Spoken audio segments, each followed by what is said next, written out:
మీరు చంద్రబాబు నాయుడు గారు జైల్లో ఉన్నప్పుడు మీరు ఓపెన్ అయ్యారు మీరు. సో ఇప్పుడు ఆయన బయటకొచ్చేసారు. సో మీ ఫ్యామిలీ అంతా ఎలా ఫీల్ అవుతా ఉంది?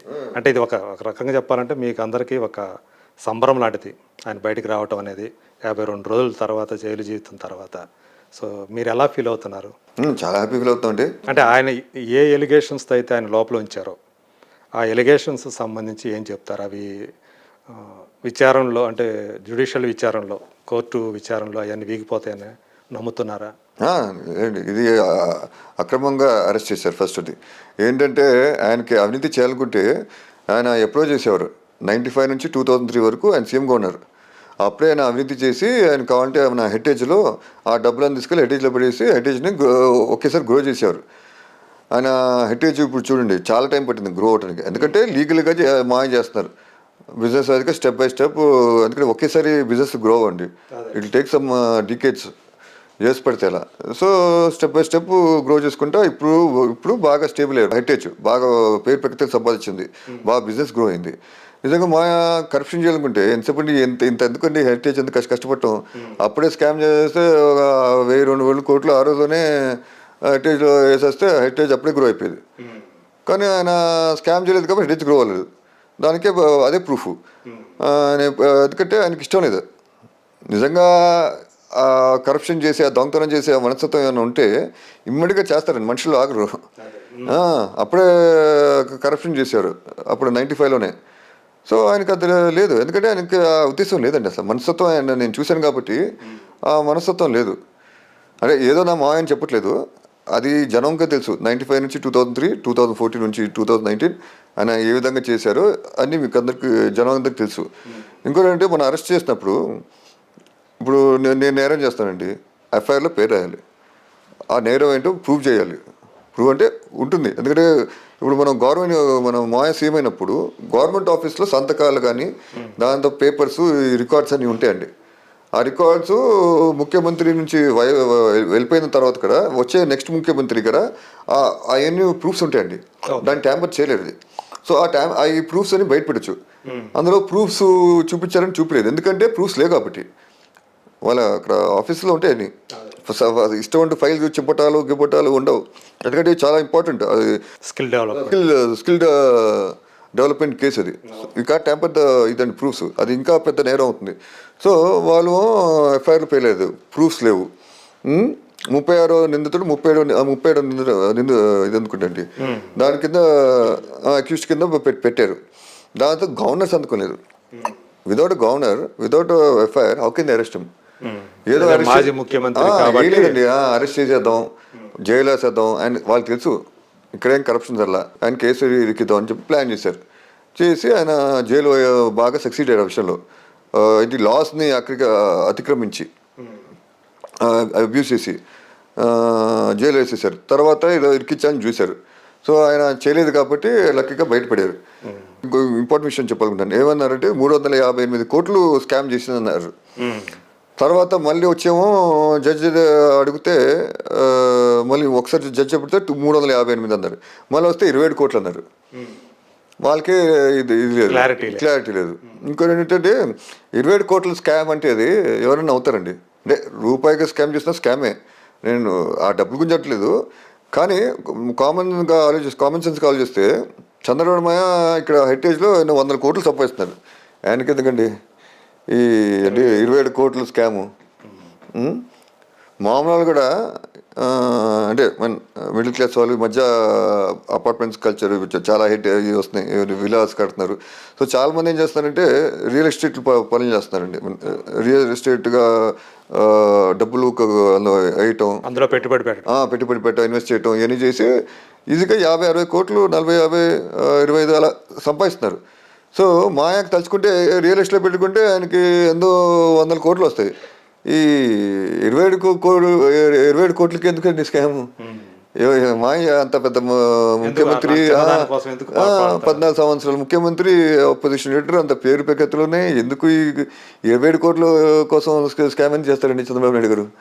చేస్తే 10,000, 20,000 చేయాలి. సో ఇవన్నీ బేస్లెస్ అండి. ఏదో బురద చల్లాలి, నాశనం చేయాలి, ఇంకోటంటే వచ్చే ఎలక్షన్స్లో చంద్రబాబు నాయుడు ఉండకూడదు, వన్ సైడ్గా రిగ్గింగ్ చేయాలి, లోకేష్ గారు అరెస్ట్ చేయాలని చూశారు.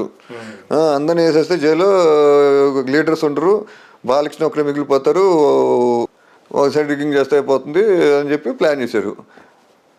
అదే వాళ్ళకి బెడేసి కొట్టింది. సో ఇది అక్రమం అరెస్ట్. నేను ఖండిస్తున్నాను. యాక్చువల్లీ ఇది న్యాయం గెలిచి ఆయన బయటకు వచ్చారు. అదండి. సో ఆయన ప్లాన్ ఆఫ్ యాక్షన్ ఎలా ఉండబోతోంది అంటే నెక్స్ట్ ఎలక్షన్స్ సంబంధించి మీ యొక్క ప్రిడిక్షన్ ఏంటి? ఆయన ప్లాన్ ఏంటంటే జనం కోసం పోరాడుతున్నారు. Very good Maya. And next plan ఏంటంటే ఏముందంటే జనం ఆంధ్ర రాష్ట్రం అభివృద్ధి చెందాలంటే చంద్రబాబు నాయుడు గెలిపించాలి. సో అది జనం చేతిలో ఉంది. ఓకే, ప్లాన్ ఏముందంటే జనం పోరాటం అంటే జనం చేతిలో ఉందన్నారు. అంటే జనం గెలిపిస్తారన్న నమ్మకం ఉందా? ఎస్ ఉందండి, తప్పకుండా గెలిపించాలి. మళ్ళీ ఆయన చేతిలో ఉంది.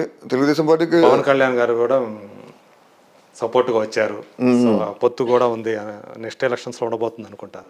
అవును, పోతుందండి. పవన్ కళ్యాణ్ గారు మంచివాళ్ళు, అదే మంచి కోసం ఎవరైనా సపోర్ట్ పవన్ చేస్తే కళ్యాణ్ గారితో కలవటం అనేది టీడీపీకి ఏ మేరకు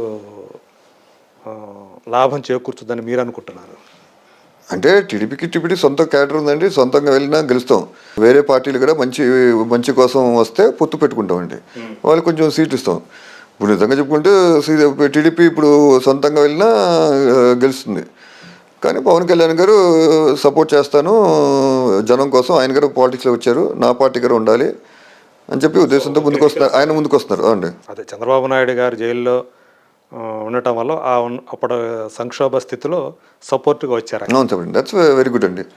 సంక్షేమ స్థితిలో మంచి వ్యక్తి కోసం, మంచి చేసిన వ్యక్తులు కష్టకాలంలో ఉన్నప్పుడు ఆయన నేనున్నాను మీకు అండగా అని చెప్పి ముందుకు వచ్చారు. మీరు కూడా యాక్టివ్గా పార్టిసిపేట్ చేస్తారా? నెక్స్ట్ మా అన్నారు, బాలబాబు అన్నారు, లోకేష్ ఉన్నారు, వీళ్ళు ముగ్గురు చాలు. మీరేదో ఈ మధ్య మాట్లాడినట్టు చూశాను.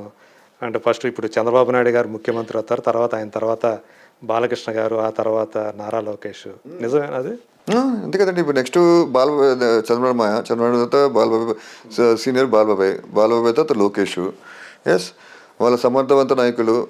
బాలబాబాయ్ చంద్రబాబు మీకు నేను ప్రత్యేకంగా చెప్పగల. ఇలా మీరు అనటం వల్ల అంటే మొత్తం వీళ్ళైనా పాలించేది, ఈ కుటుంబమేనా, వేరే వాళ్ళకి ఛాన్స్ ఇవ్వరా, ప్రజాస్వామ్యం లేదా అని కొంతమంది ట్రోల్ చేస్తున్నారు కదా? లేదండి, ఎందుకు లేదు.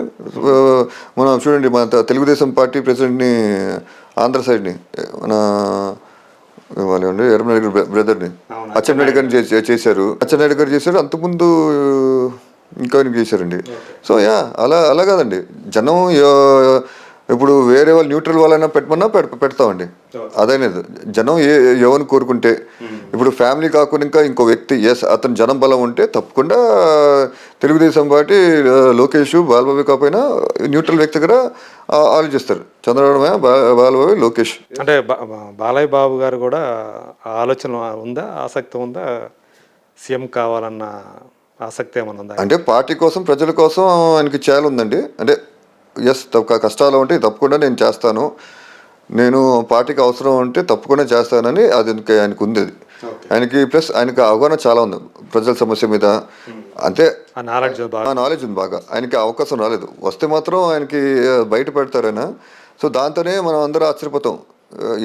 బాగానే ఉంది, మనం ఏదో అనుకుంటున్నాం కానీ లోక పరిజ్ఞానం చాలా ఉంది, రాజకీయ పరిజ్ఞానం చాలా ఉంది అని అనుకుంటారు. మీరు అందరూ అనుకుంటారు. యాక్చువల్గా అన్స్టాపబుల్ షోస్ తోటే చాలా మంది తెలుస్తుంది ఆయనకున్న నాలెడ్జి. అవును, ఇప్పుడు అంటే ఆయన ఎప్పుడు దాకా అది బయట పెట్టే అవకాశం ఆయనకి రాలేదు. ఈ అన్స్టాపబుల్ తోటి బయట పెడుతున్నారు. ఆయన చాలా విషయాల మీద ఆయనకి మంచి అవగాహన ఉంది, తెలుస్తూ ఉంది. అవును, ఆయన 82 నుంచి పార్టీలో పార్టీ చాలా యాక్టివ్గా ఉంటున్నారు. ప్రతిసారి క్యాంపెయిన్ చేస్తున్నారు, అక్కడ ప్రజల సమస్యలు తెలుసుకుంటున్నారు. అండ్ అక్కడ నాయకులు ఎవరు, ఏంటి, ఏం చేస్తున్నారు, బాగా పని చేస్తున్నారా లేదా ఇవన్నీ బాగా తెలుసుకుంటున్నారండి. Is taking the feedback. Actually ఒక లోకల్ లీడర్స్ మాట్లాడి వీళ్ళు ఎలా పనిచేస్తున్నారు, ఇక్కడ ఎలా ఉంది పార్టీ బలం, ఎలా ఉంది, ప్రజల సమస్యలు ఎలా ఉన్నాయి, ఏంటి అని అడిగి తెలుసుకుంటున్నారు. యాక్చువల్లీ బాగా తెలుసుకుంటారు. నేను అది పరిజ్ఞానం ఉంది. బాలబాబు లోకేష్ గారు బాగా ఇప్పుడు పాదయాత్ర చేసి మంచి పేరు సంపాదించుకున్నాడు. యువకులం అన్ని రోజులు పాదయాత్ర అంటే మళ్ళీ ఇప్పుడు స్టార్ట్ చేస్తాడు. సో అండ్ స్పీచ్లు, మాస్ టైప్ స్పీచ్లు అది అద్దరు కొడుతున్నాడు. మంచిగా రఫ్గా గడ్డం పెంచుకుని రియల్ మాస్ హీరో అయినా అద్దరు కొడుతున్నాడు బాగా. సో అతనికి పరిపాలన బాగా అవగాహన ఉంది. ఆయన ఐటీ మినిస్టర్గా ఉన్నప్పుడు పంచాయతీ శాఖ మినిస్టర్గా చేసినప్పుడు ఆయన బాగా అద్భుతంగా చేశారు ఆయన. ఓకే. ఆయన వెళ్ళి దేశ విదేశాలు వెళ్ళి ఐటీ కంపెనీస్ని ఇక్కడ రప్పించడం. దాని తర్వాత అదే కాకుండా ఇంకా మన సిమెంట్ రోడ్లు ఎన్నో వేల కిలోమీటర్లు సిమెంట్ రోడ్ ఇప్పించారండి రాష్ట్రంలో. లోకేష్. సో ఏ మంత్రి చేయని పని ఆయన చేశారు. సో అది దాని తర్వాత ఎల్ఈడి లైట్స్ ఇలా అన్ని విధాలుగా డెవలప్మెంట్ సో ఆయన కూడా అర్హుడు అంటారా గ్యారంటీ ఆ పదవికి? ఆయన ఇప్పుడే కదండి నగదు బదిలీ పథకం ఆయన అతనునే స్టార్ట్ అయింది యాక్చువల్లీ.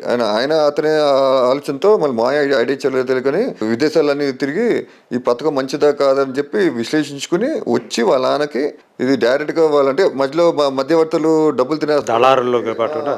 సో వాళ్ళకి డైరెక్ట్ కాలర్స్ అంటే ప్రజలు నష్టపోరు, గవర్నమెంట్ నష్టపోదు, డైరెక్ట్గా వాళ్ళకే లాభం చేకూరుతుందని చెప్పి ఆ నగదు బదిలీ కోసం మాయకి చెప్పడం జరిగింది. ఓకే. దాంతో ఆ పథకం తీసుకొచ్చారు. సో అది సో అలా ఆయనకి డెడికేషన్ ఉందండి. తండ్రి తరహాలో ఆయన కూడా ఒక విజన్ ఉంది, విజన్ ఉంది. ఇది లేకపోతే ఎందుకంటే హ్యాపీగా కూర్చోవచ్చు, హెడ్ చూసుకోవచ్చు, చక్కగా మన మదర్ ఉంది, సపోర్ట్ చేస్తారు. ఎందుకు పాలిటిక్స్? అంతకుముందు ఎప్పుడు భువనేశ్వర్ గారు కూడా ఇట్లా రాలా? ఆమె కూడా ఈ మధ్య కాలంలో బయటకు వచ్చి అంటే భర్త కష్టాలు ఉన్నప్పుడు ఒక భార్య బయటకు రావాలండి. సో తన కర్తవ్యం నెరవేర్చడానికి నా భర్తకి అన్యాయం జరిగింది, నేను బయటకు రావాలని చెప్పి ఉద్దేశంతో ఇంకా తప్పని పరిస్థితిలో రావాల్సి వచ్చింది. సో ఆయన నిజానికి చంద్రబాబు నాయుడు గారు జైల్లో ఉన్న ఈ 52 రోజుల్లో మీ కుటుంబం అంతా ఎలా అంటే దాన్ని ఎలా తీసుకుంది అసలు? అంటే మీరు ఇబ్బందులు పడ్డారా? మీకు అందరూ అంటే మీ అందరూ కూడా మీ కుటుంబం అంతా కలవటానికి అదేమైనా దోహదం చేసిందా? అంటే ఒకరికొకరు మోరల్ సపోర్ట్ చేసుకోవడానికి, నిలబడటానికి? అవునండి. అంటే కుటుంబం మామూలుగా సుఖం మన సంతోషంగా ఉన్నప్పుడు మేము జనరల్గా కలుస్తూ ఉంటాండి. ఈ ఫెస్టివల్స్ అప్పుడు ముఖ్యంగా దీపావళి ఎప్పుడు కలుస్తూ ఉంటాం, చక్కగా ఫోన్లో మాట్లాడుతాం. మనం సుఖంలో ఉన్నప్పుడు కాదు, కష్టంలో ఉన్నప్పుడు కలిసిమెలిసి ఉండాలన్నప్పుడు దిస్ ఫస్ట్ బాగా పెద్ద క్రైసిస్ అండి మనకి. ఓకే. అప్పుడు నా లక్ష్మీ పార్టీ అప్పుడు వచ్చింది. తర్వాత పెద్ద క్రైసిస్ అంటే ఇదే అండి. తీసుకెళ్ళి మా ఆయన జైల్లో పడేయటం అనేది అందరు షాక్ అయ్యారు. అసలు అందరూ అప్సెట్ అయిపోయారు, డిసప్పాయింట్ అయిపోయారు. అంతే కదండి. అసలు మనకి అంటే ఎప్పుడు అలవాట్లేదండి మాకు ఈ అరెస్టులు, ఈ క్రిమినల్ పాలిటిక్స్, హత్యలు చేపించడం, మర్డర్లు చేపించడం, బాంబులు, ఇవన్నీ జైలు, కోర్టులు, మా ఫ్యామిలీకి అది అలవాట్లేదండి. మీరు చూస్తుంటే నారా నందమూరి ఫ్యామిలీ కూడా అసలు ఎప్పుడు ఇలాంటి పనులు చేయము, ఆ వాతావరణం అలవాట్లేదు. ఓకే. అది క్రిమినల్ ఫ్యామిలీకి అలవాటు, జైలుకి వెళ్ళటం, రావటం, వేలు మీద రావటం, ఇవన్నీ అలవాటు. మాకు అలవాట్లేదు. సో ఇవన్నీ చూసి ఏంటి మా ఏంటి జైల్లో ఉంటాం ఏంటి, అసలు ఏం నేరం చేస్తే ఓకే అండి, ఎస్ కరప్షన్ చేస్తే తీసుకెళ్ళి తీఆర్లో జైలు పడండి, ఇక్కడ కాదు తీఆర్లో జైలు పడినా ఎవరేం అనుకోరు.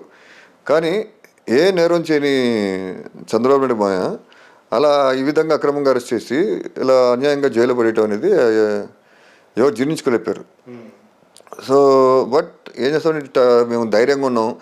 రాజమండ్రికి వెళ్ళాము, నేనే వెళ్ళాను రాజమండ్రికి మా వైఫ్ తీసుకుని. విజయవాడకి వెళ్ళాను ఫస్ట్ టైం అరెస్ట్ అయినప్పుడు. అరెస్ట్ అయిన రోజునే 9th, ఆ రోజున ఈవినింగే కార్ వేసుకుని విజయవాడకి వెళ్ళిపోయాను నేను. ఆ రోజున లేట్ 10:30 అయిపోయింది వెళ్ళేసరికి. నెక్స్ట్ డే మార్నింగ్ అక్కడే ఉన్నాను. బెయిల్ వస్తుంది అనుకున్నా, రాలేదు. మళ్ళీ ఒక 10 రోజుల తర్వాత మళ్ళీ నేను రాజమండ్రికి వెళ్ళాను. తర్వాత అక్కడ 4 రోజులు ఉన్నాను. మళ్ళీ తర్వాత బెయిల్ వచ్చింది, అప్పుడు వచ్చాము. సో ఆ కష్టకాలంలో ఫ్యామిలీ అందరూ వచ్చి సపోర్ట్గా ఉన్నారండి. మేమంతా ఉన్నాం. నేను కూడా చెప్పాను మా అత్తకి, భువనేశ్వరికి, మేమంతా ఉన్నాం, అత్త అండగా ఉన్నాం, ఏమైనా అవసరం ఉంటే నాకు చెప్పండి, నేను ముందుకు వస్తాను అత్త అని చెప్పడం జరిగింది. బ్రహ్మణికి చెప్పడం జరిగింది.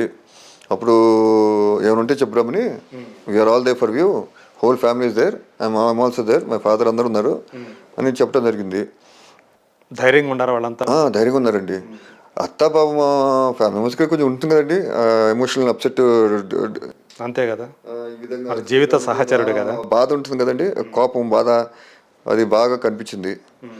సో ఎస్ నా వరకు అయితే నేను సాధ్యమైనంత వరకు నా సపోర్ట్ ఇచ్చాను. అండ్ ఫ్యామిలీ మెంబర్స్ అందరూ సపోర్ట్ చేశారండి.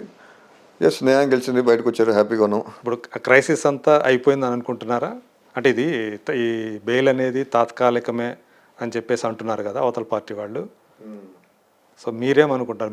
మీకున్న నమ్మకం ఏంటి? ఆయన మళ్ళీ జైలుకి వెళ్ళరు అంటే మళ్ళీ ఆ బెయిల్ పీరియడ్ అయిపోయిన తర్వాత మళ్ళీ ఆయన జైలుకి వెళ్ళే అవకాశం ఉంది, ఇట్లాంటిది ఏదన్నా ఉండదు అని చెప్పేసి మీరు అనుకుంటారు? అంటే న్యాయం అంటే అది జడ్జి చేతిలో ఉంది. న్యాయంగా ఉంటే మోయాన్ని అరెస్ట్ చేయాల్సిన అవసరం లేదు. ఎందుకంటే ఇందులో కేసులో ఏం లేదు అసలు. నిజంగా అవినీతి ఉంటే ఇప్పుడు బెయిల్ వచ్చేది కదండి, జైల్లోనే ఉండేవారు. మన కోర్టు గారు ఇచ్చిన తీర్పు ఏమీ లేదు ఇందులో. ఎస్ కరెక్టే, మీరు చూసుకుంటే ఇంతవరకు ఆధారాలు ఏమీ సమర్పించలేకపోయారు. ఏంటి ఆధారాలు అంటే ఏం చేయలేదు కదా. ఆధారాలు ఉంటాయండి, జనరల్గా తప్పు చేస్తే ఆధారాలు ఉంటాయి. ఆధార్ చూపుడు అంటే ఆధార్ లేవు కాబట్టి అంటే చేయలేదు కాబట్టి. ఆయన చేయలేనప్పుడు ఎలా పెడతారని జైల్లో? ఇప్పుడు మీరున్నారు, నేను తప్పు చేస్తాను కానీ పెట్టారు కదా, అదే కదా. అది అన్యాయంగా, అదే అక్రమంగా అరెస్ట్ చేశారండి. ఏదో అరెస్ట్ చేసి, ఎందుకంటే ఒక ప్రాసెస్ ఉండండి. ఫస్ట్ ఇప్పుడు మధ్య కరప్షన్ కేసెస్ ఇప్పుడు జగన్మోహన్ రెడ్డి గారు చూసుకోండి, కరప్షన్ చేసాం అనుకోండి, ముందే ఈడీ వస్తుంది, సిబిఐ వస్తుంది సెంట్రల్ నుంచి, ఎంక్వైరీ చేస్తారు. ఎంక్వైరీ చేసి ఎస్ ఈ అకౌంట్లోంచి ఈ అకౌంట్లో ఎంత డబ్బులు వెళ్ళింది, ఈ అకౌంట్ నుంచి ఈ వ్యక్తికి అకౌంట్కి వెళ్ళింది, ప్లస్ ఐఏఎస్ ఆఫీసర్స్ సంతకాలు ఉండాలి ఫైల్ మీద. ఈ ఐఎస్ ముందు ఐఎస్ ఆఫీసర్స్ పిలవాలి, వాళ్ళని విచారించాలి, వాళ్ళని అరెస్ట్ చేయాలి, దానితో ప్రూవ్ చేయాలి. ఆ జరిగేది వాళ్ళ ద్వారా. బ్యాంక్ స్టేట్మెంట్స్ ఉంటాయి, బ్యాంక్ స్టేట్మెంట్స్ బయట పెట్టాలి. ఇవన్నీ చాలా ఉంటాయి. ఆయన ఏం చేయకుండా ఇంక తీసుకెళ్ళి వచ్చి నేను అరెస్ట్ చేశారు, స్కిల్ డెవలప్మెంట్ అన్నారు, తీసుకెళ్ళి జైలు వేశారు. స్కిల్ డెవలప్మెంట్ అనేది యూత్ కోసం అండి. ఇక్కడ యూత్కి జాబ్స్ రావాలి. మీరు ఇప్పుడు చూడండి, ఆంధ్ర తెలంగాణ, ఇక్కడ అన్ని తెలంగాణలో ఎన్ని లక్షల జాబ్స్ అండి. చూడండి ఎంత బ్రహ్మాండంగా డెవలప్ అయిందో. ఆంధ్ర గారు మీరు అక్కడ రోడ్స్, దాంతో అక్కడ దీపం పథకం, ద్వారకా రైతు బజార్లు గారు స్టార్ట్ చేశారు అక్కడ చంద్రబాబు నాయుడు. ఆంధ్రాలో హైవేస్ చూడండి మీరు ఎంత చక్కగా డెవలప్ చేశారు. సో అలా ఆయన స్కిల్ డెవలప్మెంట్ ఉద్యోగాలు బాగా వస్తాయని చెప్పి ఆ ఉద్దేశంతో స్టార్ట్ చేశారండి. అది గుజరాత్లో మోడీ అక్కడ స్టార్ట్ చేస్తే ఆయన అక్కడ చూసుకుని తెలుసుకుని ఆ మోడల్ని ఇక్కడ తీసుకొచ్చారు. ఆ మోడల్ మన వాళ్ళు అక్కడ పంపించి స్టడీ చేసిన తర్వాత ఇక్కడ మాయ చెప్తే ఎస్ బాగుంటుందని చెప్పి ఇక్కడ స్టార్ట్ చేశారండి. అప్పుడు కూడా స్కిల్ డెవలప్మెంట్ లీగల్గా ఫండ్స్ రిలీజ్ చేయటం, అప్పుడు వైఎస్ఆర్ కాంగ్రెస్ వాళ్ళు కూడా ఓకే అని చెప్పి మొత్తం అసెంబ్లీలో కూడా అనౌన్స్ చేశారు. ఎవరే అప్పుడు అభ్యంతరం చెప్పలేదు. ఇప్పుడేదో రాజకీయం ఏదో బురద చల్లాలి, నాశనం చేయాలనే ఉద్దేశంతో ఆయన ఇలా అరెస్ట్ చేయటం చేశారు తప్ప ఫర్దర్గా అయితే ఆయన మళ్ళీ జైలుకి వెళ్ళే అవకాశం అయితే ఉండదు. న్యాయం ప్రకారం అయితే ఆయన జైలు వెళ్ళకూడదు అంతే. ఎస్, నిజంగా న్యాయం బతుకుంటే ఆయన అరెస్ట్ చేయకూడదు. ఈ దొంగ మేనేజ్మెంట్కు వ్యవస్థలు మేనేజ్ చేసి అని చేస్తే నేను అది దేవుడే చూసుకోవాలి.